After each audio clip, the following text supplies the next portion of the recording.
Udah.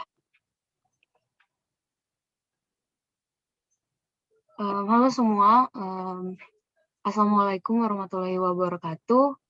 Salam sejahtera untuk kita semua. Baiklah, pada saat ini kami akan menjelaskan tentang materi kalkulus dari bab 4 sampai bab 6. Sebelumnya, perkenalkan saya Lea Yakoba Lombone dan teman saya Muhammad Alfian Darmawan.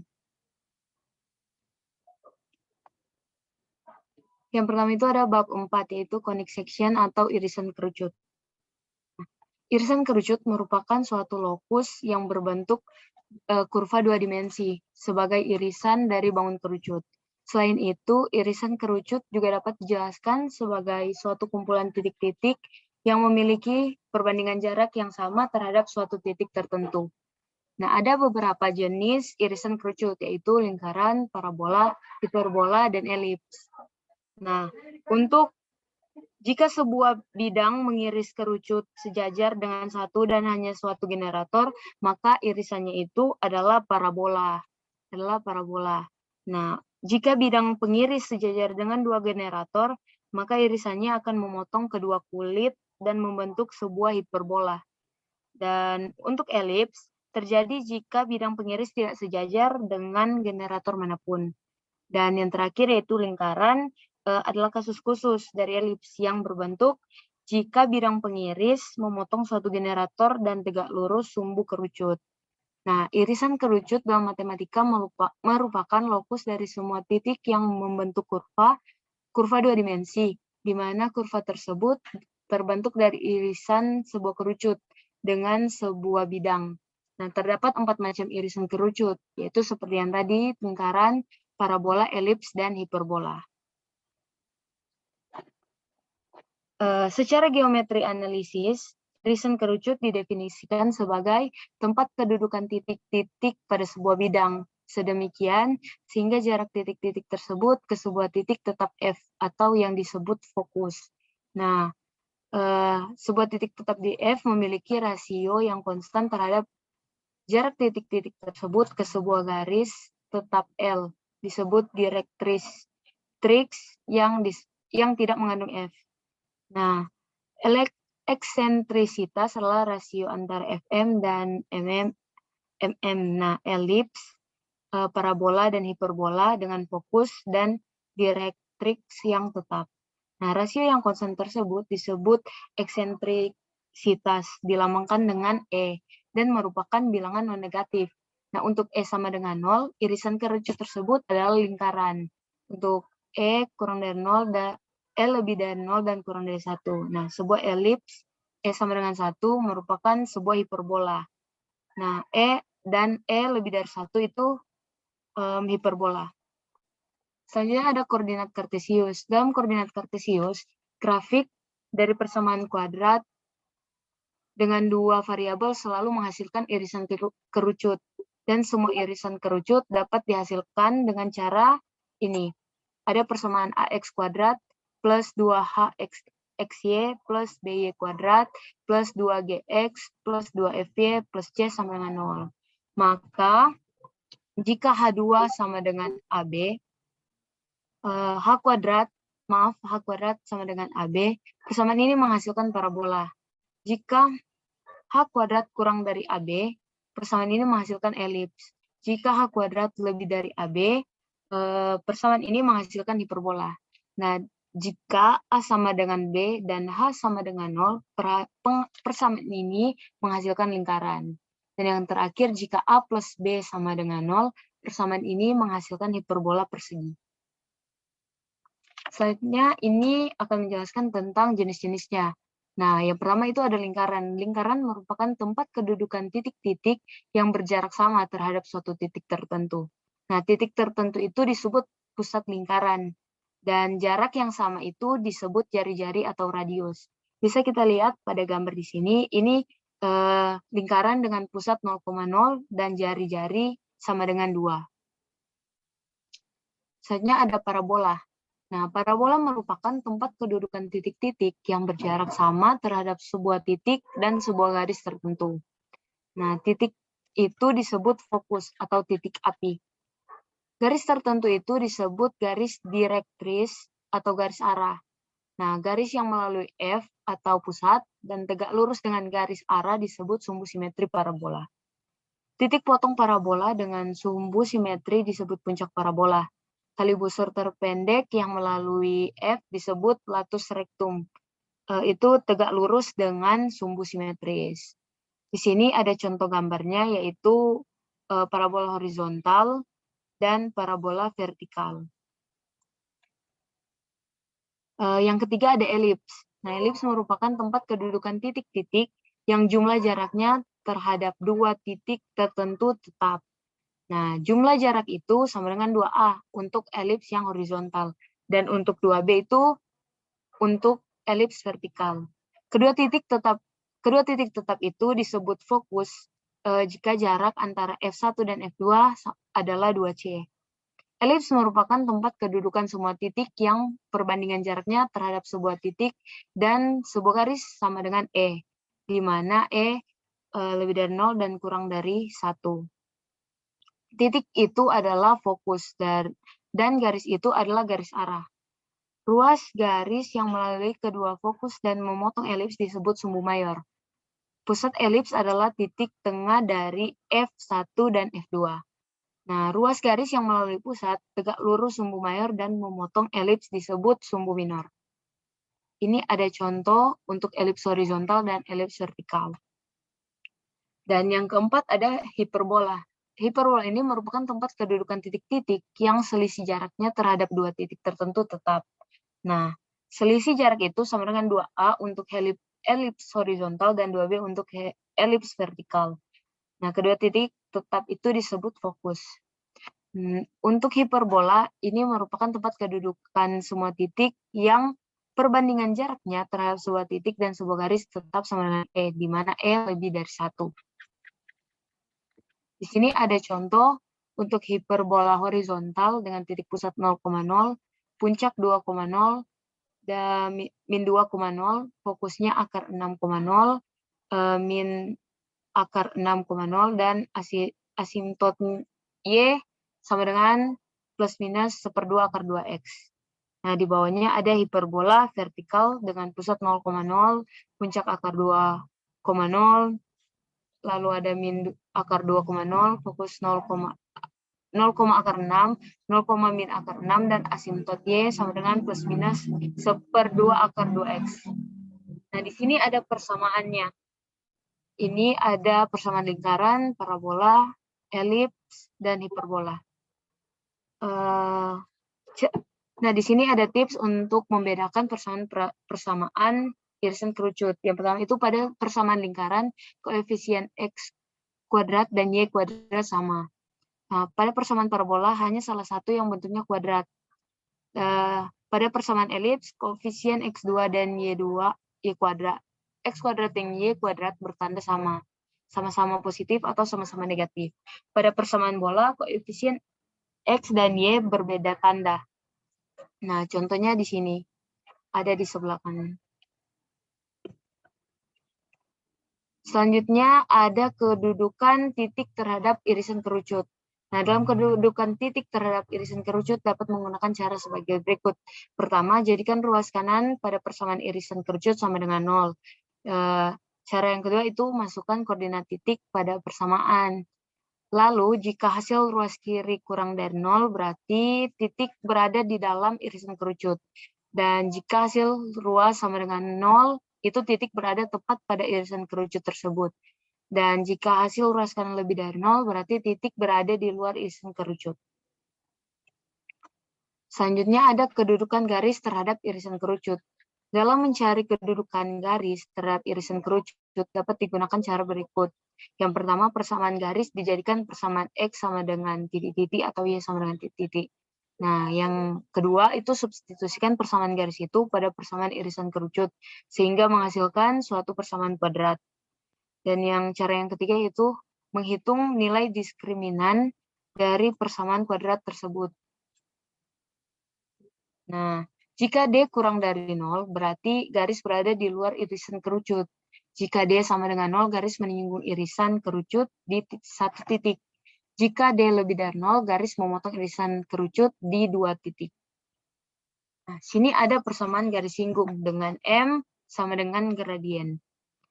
Nah, persamaan garis singgung pada titik X1 dan Y1 dalam menyelesaikan persamaan garis singgung ini selalu menggunakan sistem bagi adil, di mana misalnya ini 2 menjadi berapa kali 2 menjadi ini.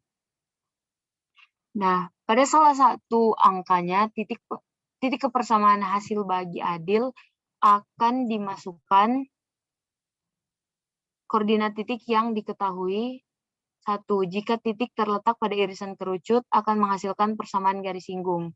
Dan kedua, jika titik terletak di luar irisan kerucut akan menghasilkan persamaan garis polar. Kemudian, potongan garis polar dan irisan kerucut untuk mendapatkan 2 titik potong, selanjutnya memasukkan kedua titik potong itu ke dalam persamaan hasil bagi adil untuk mendapatkan 2 persamaan garis singgung.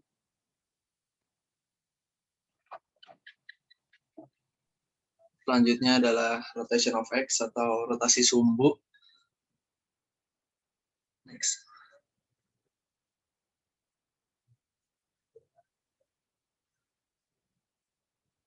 Nah, dalam menentukan rumus rotasi ini untuk penyederhanaan persamaan irisan kerucut, kita misalkan susunan sumbu koordinat dirotasikan sejauh θ untuk melihat hubungan antar koordinat baru yaitu U, V dengan koordinat lama yaitu X, Y.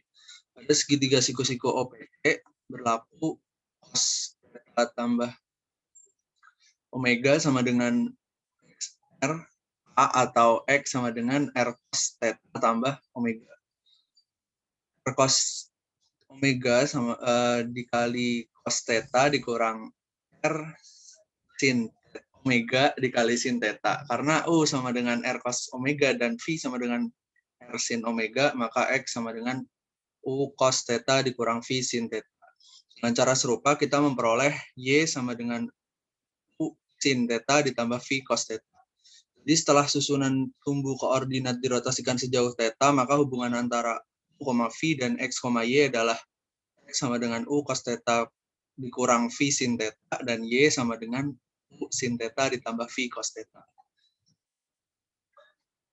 Nah, ini adalah contoh soal, tentukan persamaan garis Y sama dengan 5X tambah 6 setelah susunan sumbu rotasi U sama dengan R cos omega dan V sama dengan R sin omega dirotasikan sejauh θ sama dengan pi per 6.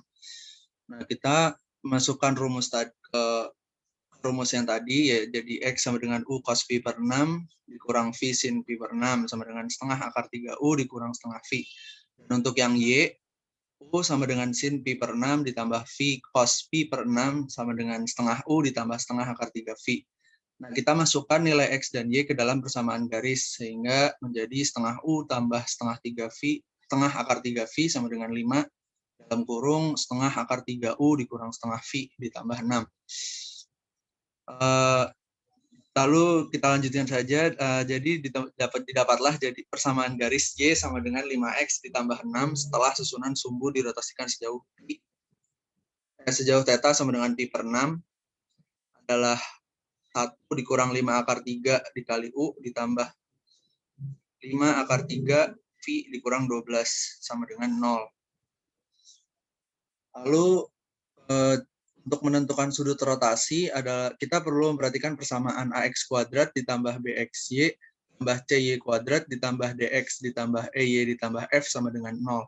Dan dengan mensubstitusikan X sama dengan U cos θ dikurang V sin θ dan Y sama dengan U sin θ dikurang V cos θ. Dan dengan sedikit penjabaran bentuk persamaan kuadrat di atas menjadi HU kuadrat ditambah HUV ditambah CV kuadrat ditambah DU ditambah E dikali V ditambah F sama dengan 0. Di mana A sama dengan A besar cos 2 θ ditambah setengah B sin 2 θ ditambah C sin 2 θ. Dan seterusnya sampai F sama dengan F besar. Agar persamaan ini tidak memuat suku campuran dari UV, maka nilai B ini harus bernilai 0 atau B cos 2 θ dikurang dalam kurung A dikurang tutup kurung sin 2 θ sama dengan 0. Maka didapatlah ketegangan di 2 theta sama dengan A dikurang C per B. Jadi untuk melenyapkan suku campuran, kita harus memilih theta sedemikian sehingga ketegangan di 2 theta sama dengan A dikurang C dibagi B. Dengan demikian, 0 lebih kecil dari sama dengan 2 theta lebih kecil dari sama dengan B. Next.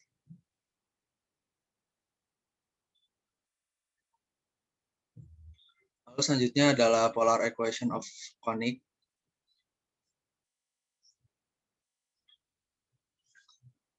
Definisinya adalah irisan kerucut.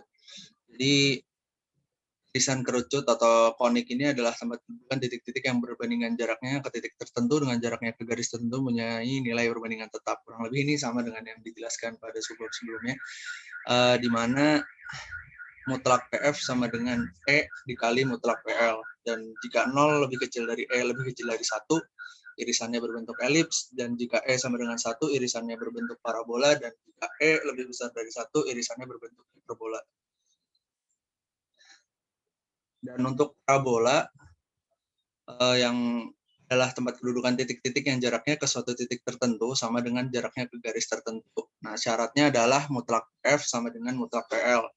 Dimana jika kita masukkan dari gambar ini di samping ada akar X kurang Y kuadrat tambah Y kurang 0 dalam kurung kuadrat sama dengan akar X tambah Y dalam kurung kuadrat ditambah Y dikurang Y dalam kurung kuadrat. Dan dengan mengkuadratkan kedua ruas, maka akan diperoleh Y kuadrat sama dengan 4PX.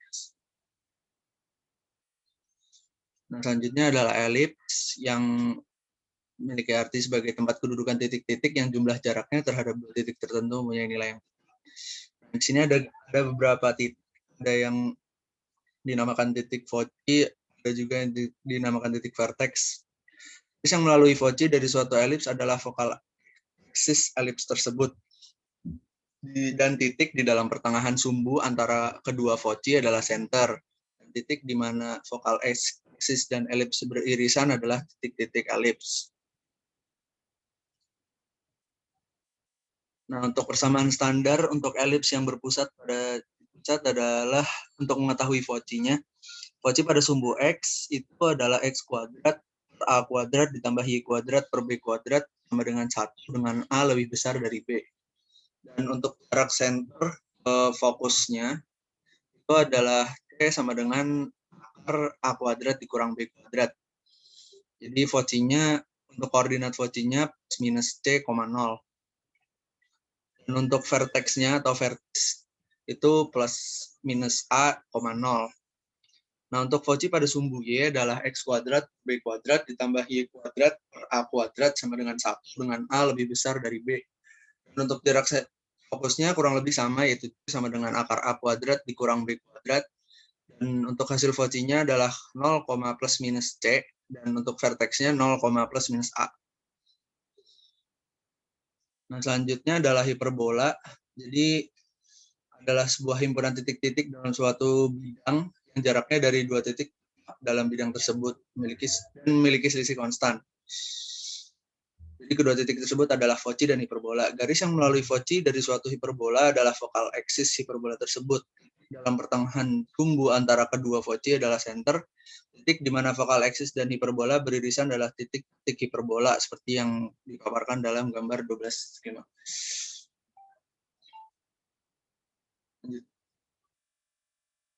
Nah, untuk persamaan standar hiperbola, Fauci pada sumbu X adalah X kuadrat per A kuadrat dikurang Y kuadrat per B kuadrat sama dengan 1. Dan untuk jarak fokusnya yang lebih sama dengan elips, yaitu C sama dengan akar A kuadrat plus B kuadrat, dan hasilnya Fauci, koordinat Fauci adalah plus minus C, 0, dan koordinat vertiknya plus minus A, 0, dan asimtot X kuadrat A kuadrat dikurang Y kuadrat per B kuadrat sama dengan 0, atau Y sama dengan plus minus B per A dikali X. Untuk Fauci pada sumbu Y, yaitu Y kuadrat A kuadrat dikurang X kuadrat B kuadrat sama dengan 1. Dan rumus jarak fokusnya tetap sama, yaitu Y sama dengan akar A kuadrat ditambah B kuadrat. Dan untuk Fauci-nya, koordinat Fauci-nya adalah 0, plus minus C, dan vertisnya 0, plus minus A. Untuk asimtotnya atau dibuat sama dengan 0, Y sama dengan plus minus A B dikali X. Nah, untuk persamaan parametrik kurva di suatu bidang, di elips dan hiperbola merupakan kurva di bidang yang bukan merupakan grafik dari suatu fungsi. Jadi elips dan hiperbola tidak dapat dinyatakan dalam bentuk persamaan G sama dengan Fx. Namun dengan menggunakan parameter T, elips dan hiperbola dapat dinyatakan dalam persamaan parametrik, yaitu X sama dengan Ft dan Y sama dengan Gt. Dengan F dan G kontinu pada interval I, yang dimana interval ini biasanya merupakan interval tertutup.